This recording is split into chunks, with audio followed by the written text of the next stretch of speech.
며느리의 행동에 저는 결국 똑같이 복수했습니다. 이 말만 들어도 제 마음속 깊은 곳에서 울컥하는 감정이 올라옵니다. 저는 사실 처음부터 며느리를 진심으로 딸처럼 아껴주고 싶었습니다. 아들을 결혼시킬 때 제일 많이 다짐했던 게 뭔지 아세요? 나는 절대 옛날 시어머니들처럼 하지 않겠다. 잔소리하지 않고 며느리를 내 친딸처럼 대하겠다. 제 인생에서 가장 중요한 다짐이었습니다. 결혼식 날을 아직도 잊지 못합니다. 하얀 드레스를 입고 제 아들 옆에 서 있는 그 아이를 보면서 이제 내 인생의 딸이 생겼구나. 나도 다른 엄마들처럼 딸 자랑할 수 있겠구나. 그렇게 가슴이 벅찼습니다. 그래서 처음부터 마음을 다해 환영했습니다. 혼수며 예단이며 하나라도 더 챙겨주고 싶어. 제가 가진 것 이상으로 힘을 썼습니다. 친구들은 말렸죠. 너무 해주면 버릇만 들여. 며느리란 원래 다 그런 거야. 괜히 정 붙이지 마. 하지만 저는 다르게 생각했습니다. 내가 먼저 다가가야 한다. 그래야 이 아이가 진짜 내 가족이 될 수 있다. 그래서 반찬을 잔뜩 해다 주었습니다. 아들 먹이느라 힘들지 말라고. 제가 손이 크다 보니 반찬통은 늘 56개씩이었습니다. 불고기, 잡채, 나물, 김치. 제가 아는 요리법을 다 쏟아붓다시피 했죠. 그리고 저녁이면 꼭 전화를 걸었습니다. 잘 지내니? 아픈 데는 없니? 내일 반찬은 뭐 먹을 거니? 정말 사소한 것까지 챙기고 싶었거든요. 또 명절이면 친정처럼 따뜻하게 맞아주고 싶었습니다. 시댁 오는 게 부담스럽지 않게 하자. 내 집에 오는 게 편해야 한다. 그 마음 하나로 며느리가 좋아하는 음식을 찾아 만들고 작은 선물도 준비했습니다. 옷이며 화장품이며 이런 건 젊은 애들이 좋아한다 싶으면 무조건 사주곤 했습니다. 그런데요. 돌아온 건 제가 기대했던 미소도 감사도 아니었습니다. 며느리는 반찬을 받으면서도 냉장고에 넣지도 않고 말했습니다. 저희는 요즘 다이어트 중이라 이런 건 잘 안 먹어요? 결국 그 반찬들은 상할 때까지 그대로 남아 있었습니다. 며칠 뒤 제가 다시 꺼내보면 곰팡이가 핀 반찬통이 저를 기다리고 있었습니다. 제가 전화를 걸면 아내 바빠서요? 나중에 다시 전화 드릴게요. 그러곤 다시 전화 오는 일은 거의 없었습니다. 가끔은 아예 전화를 받지도 않았습니다. 그러면 제 가슴은 쿵 내려앉았습니다. 내가 귀찮은 존재가 됐구나. 집에 오면 소파에 앉아 휴대폰만 만지작거렸습니다. 제가 말을 걸어도 네? 아내? 단답형으로만 대답했습니다. 눈빛조차 제 쪽을 향하지 않았습니다. 마치 제가 그 공간에 있는 게 불편하다는 듯 말이죠. 여러분, 혹시 공감하시나요? 며느리에게 잘해주고 싶은데 내 마음만 상하는 그 서글픈 순간, 정성껏 준비한 음식을 거들떠도 보지 않을 때, 따뜻하게 안부를 묻고 싶어도 대꾸는 형식적이고 차가울 때, 그럴 때마다 저는 스스로를 탓했습니다. 내가 너무 옛날 방식이라 그런가? 혹시 내가 지나치게 참견하는 건 아닐까? 친구들에게 털어놓으면 돌아오는 말은 뻔했습니다. 요즘 애들은 다 그래 너무 신경 쓰지 마. 며느리는 며느리일 뿐이야. 괜히 정 붙이지 마. 그런데 저는 그게 잘 안 됐습니다. 정말 딸처럼 대하고 싶었거든요. 내 진심이 이렇게 거절당한다는 게 너무 서럽고 아팠습니다. 밤에 혼자 누우면 눈물이 나기도 했습니다. 내가 왜 이렇게 초라해졌지? 왜 이 아이 앞에서만 작아지는 걸까? 그러다 거울을 보면 내 얼굴이 낯설었습니다. 피곤에 지친 주름진 얼굴이 거기 있었습니다. 그러던 어느 날, 제 가슴 속에서 이런 목소리가 들려왔습니다. 똑같이 해줘. 그래야 내 마음을 알 거야. 처음엔 망설였습니다. 시어머니가 며느리처럼 행동한다는 게 왠지 체면이 안 서는 일 같았거든요.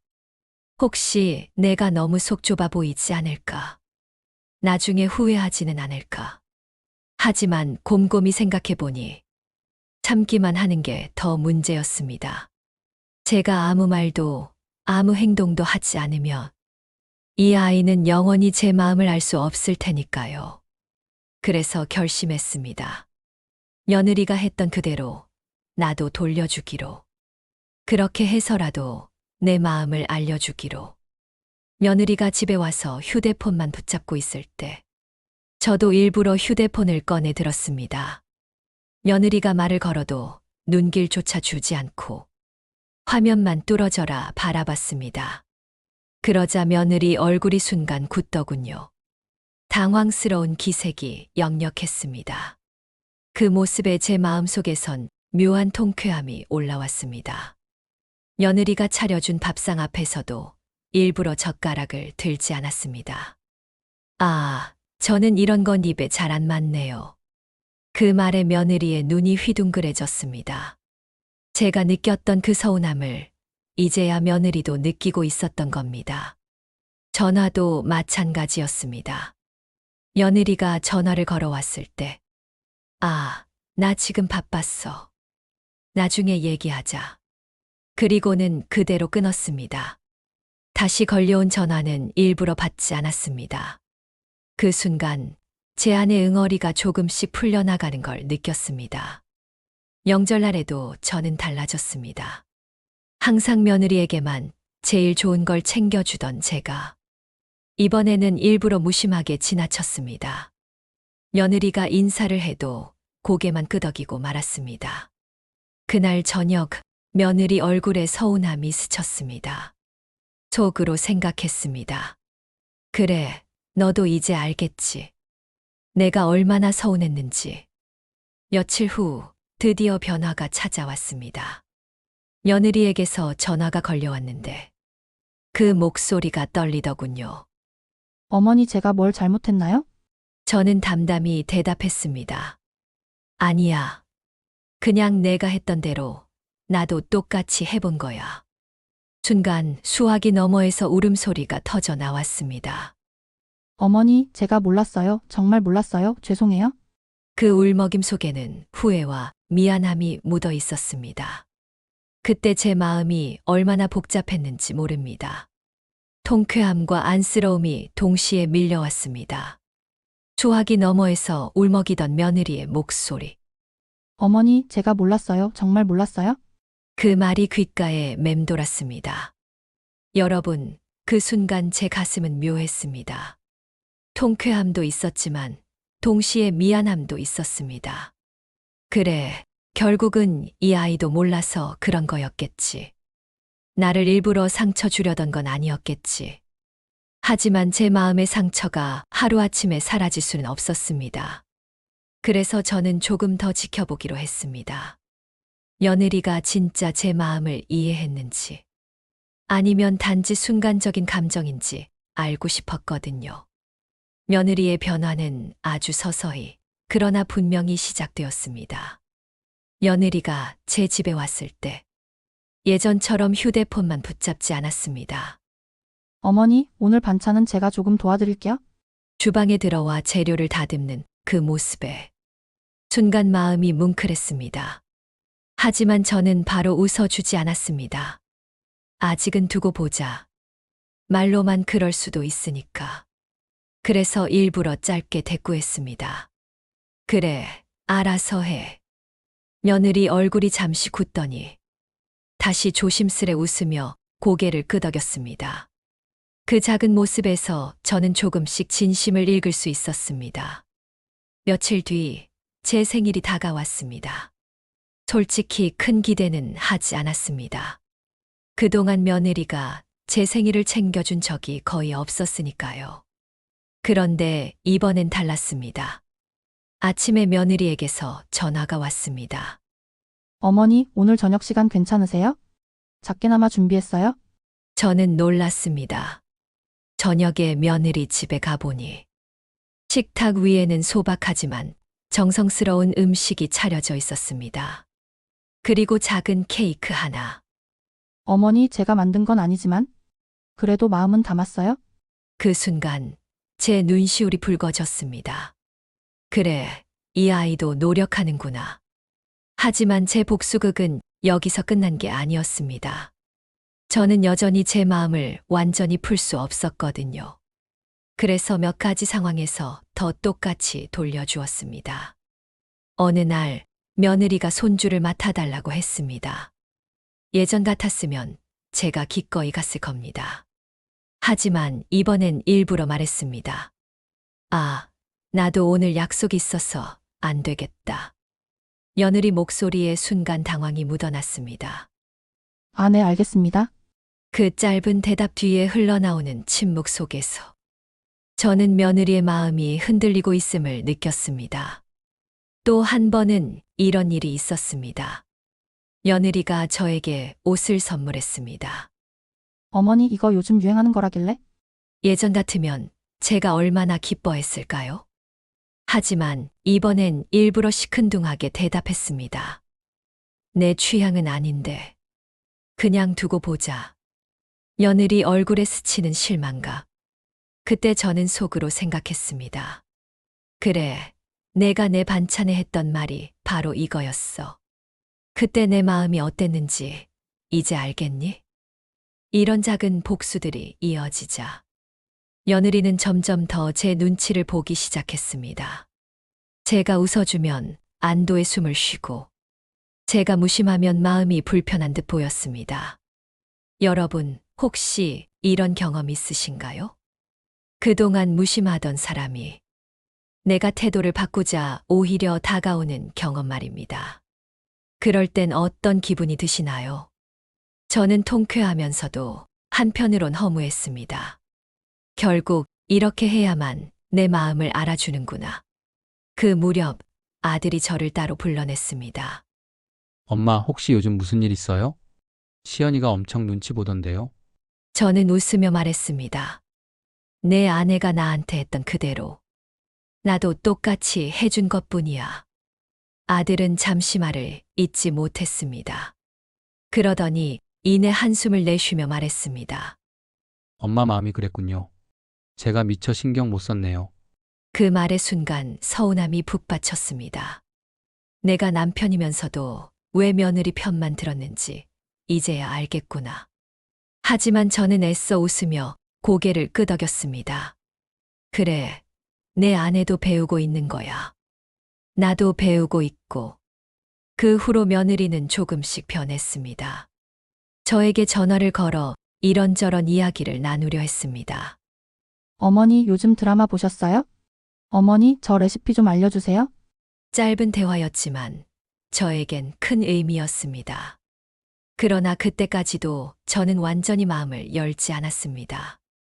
왜냐하면 진심은 시간이 지나봐야 아는 법이니까요.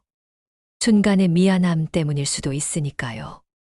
그런데 어느 날 결정적인 사건이 일어났습니다. 며느리가 감기에 심하게 걸렸습니다. 아들이 출장 중이라 혼자 아이를 돌보느라 무척 힘들어 보였습니다. 예전 같으면 저는 바로 달려갔을 겁니다. 하지만 이번엔 일부러 망설였습니다. 예전에 나 같으면 당연히 달려갔지. 그런데 그땐 이 아이가 고마워했나? 아니었지. 며칠 동안 전화를 받지 않고 지켜봤습니다. 그러던 어느 날 며느리에게서 떨리는 목소리로 전화가 왔습니다. 어머니, 저 좀 도와주실 수 있을까요? 저 혼자선 너무 힘들어요. 그 목소리엔 눈물이 섞여 있었습니다.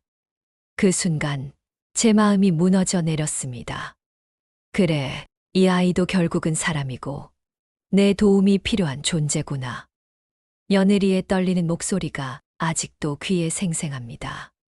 어머니, 저 좀 도와주실 수 있을까요? 저 혼자선 너무 힘들어요. 그 순간 제 가슴은 크게 요동쳤습니다. 솔직히 말해 처음엔 드디어 말이 나왔구나 하는 묘한 통쾌함이 있었습니다. 하지만 동시에 한 아이의 엄마로서 힘겹게 울먹이는 며느리의 목소리의 마음이 금세 무너져 내렸습니다. 저는 천천히 대답했습니다. 그래, 내가 갈게. 그 짧은 한마디에 며느리의 안도 섞인 울음소리가 들려왔습니다. 며느리 집에 도착했을 때 거실엔 아픈 기운이 가득했습니다.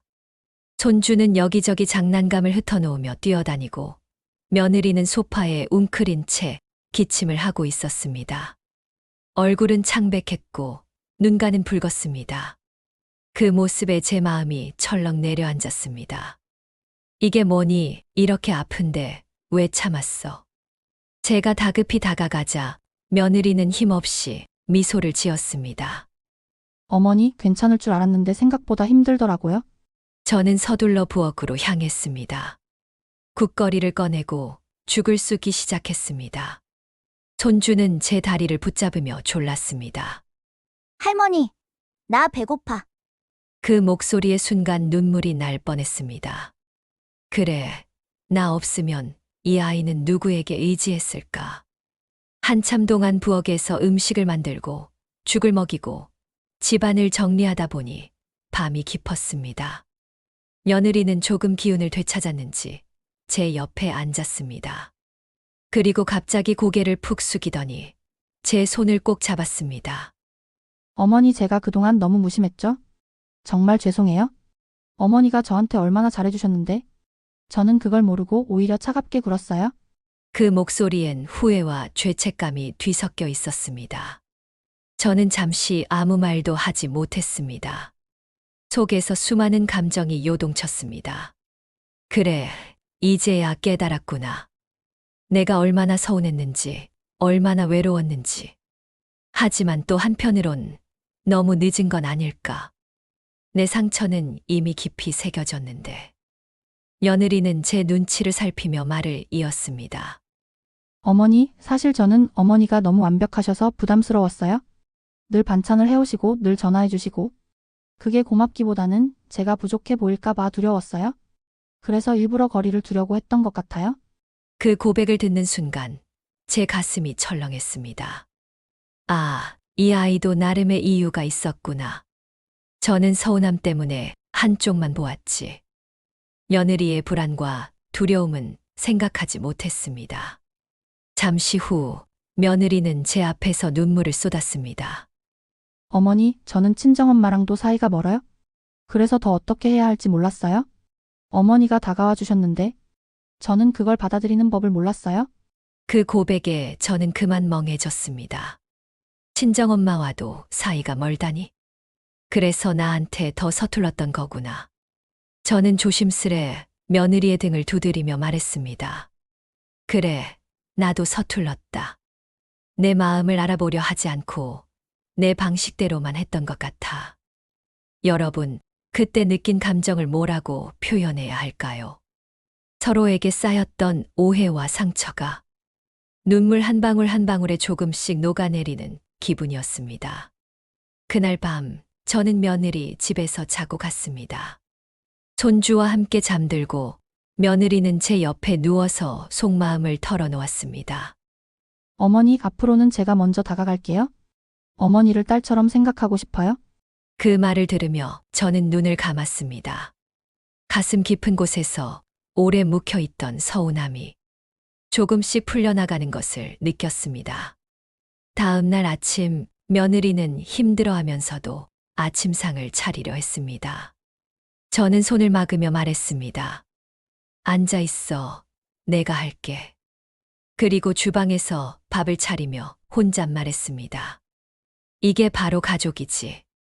주고 받고 때로는 오해도 하면서 결국은 서로 기대 살아가는 거지. 며칠 뒤 아들이 출장해서 돌아왔습니다. 며느리가 아들에게 모든 이야기를 털어놓았던 모양입니다. 아들이 저를 찾아와 말했습니다. 엄마 고마워요. 시연이가 울면서 그러더라고요. 엄마가 아니었으면 자기는 큰일 날 뻔했다고. 저는 웃으며 대답했습니다. 그래, 내 아내도 이제 배우는 거야. 나도 배우는 거고. 여러분, 혹시 이런 경험 있으신가요? 그동안 무심하던 사람이 진심을 깨닫고 달라지려 할 때 그 순간 우리 마음은 복잡합니다. 이제라도 알았으니 다행이다라는 안도와 왜 진작 몰랐을까 하는 서운함이 함께 찾아오죠. 저는 그날 이후로 한 가지를 다짐했습니다. 복수는 여기까지다. 이제는 진짜 관계를 쌓아가자. 하지만 그렇다고 모든 게 단번에 달라지진 않았습니다. 서로 조심스레 다가가면서도 때로는 작은 오해가 생기기도 했습니다. 예를 들어 며느리가 약속을 깜빡했을 때 저는 잠시 서운했지만 곧 마음을 다잡았습니다. 예전처럼 무심해서가 아니라 정말 깜빡했을 뿐이야. 이처럼 저도 며느리도 조금씩 서로를 이해하는 법을 배우고 있었습니다. 며느리와의 관계는 그날 이후로 천천히 그러나 분명히 달라졌습니다. 예전처럼 차갑고 무심한 공기는 사라지고 서로 조심스레 마음을 열며 다가가는 시간이 이어졌습니다. 처음엔 어색했습니다. 몇 년 동안 쌓여있던 거리를 단번에 없앨 순 없었으니까요. 대화가 길어지면 괜히 서로 눈치를 보거나 작은 말에 예민해질 때도 있었습니다. 하지만 그럴 때마다 저는 스스로 다짐했습니다. 예전에 나는 참기만 했지. 이젠 솔직하게 말하자. 서운하면 바로 말하고 고맙다면 바로 표현하자. 어느 날 며느리가 제게 전화를 걸어왔습니다. 어머니, 혹시 이번 주말에 같이 시장 가실래요? 제가 어머니랑 장 보면서 요리 배우고 싶어요. 저는 순간 가슴이 뭉클했습니다. 예전엔 시장은커녕 제 반찬도 거들떠보지 않던 아이였는데 이제는 직접 배우고 싶다고 말하다니. 그날 우리는 함께 시장을 갔습니다. 며느리가 제 뒤를 따라다니며 꼬치꼬치 물었습니다. 어머니, 이 나물은 어떤 게 싱싱한 거예요? 이 고등어는 어떻게 구별해요? 저는 웃으며 하나하나 설명해 주었습니다.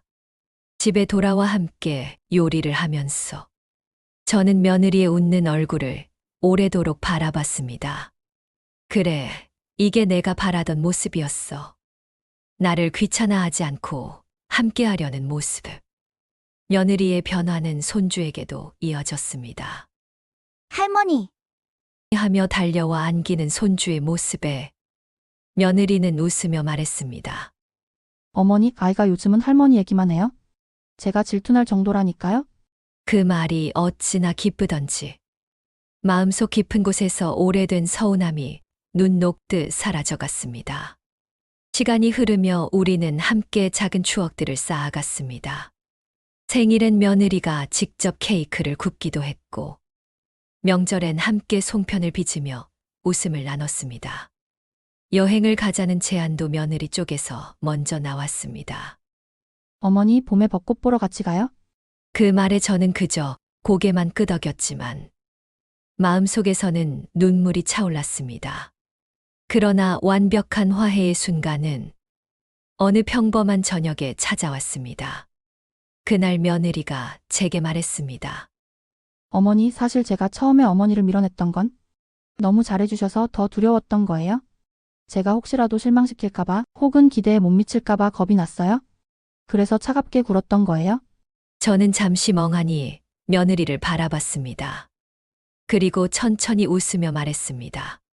괜찮아. 이제라도 말해줘서 고마워. 너도 서툴렀고 나도 서툴렀던 거야.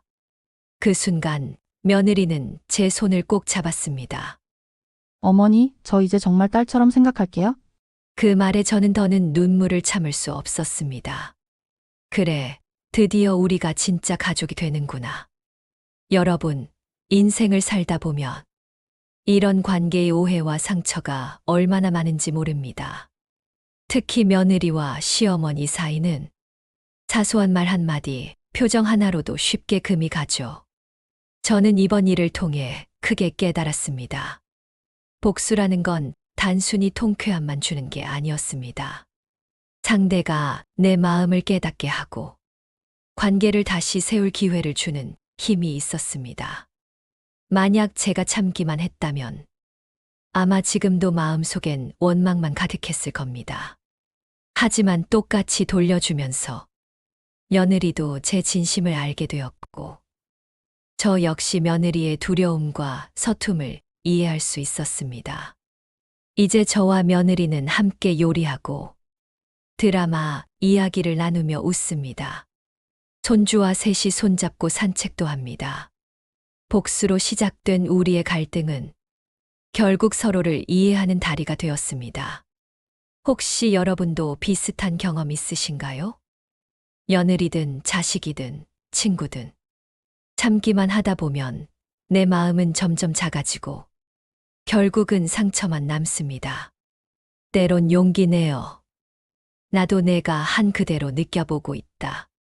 이렇게 보여줘야 상대도 깨닫습니다. 저는 이제 이렇게 생각합니다. 이 또한 지나가리라. 그리고 결국은 사랑으로 이어질 것이다. 끝까지 함께 해주셔서 감사합니다. 여러분의 내일이 오늘보다 더 따뜻하기를 기도합니다.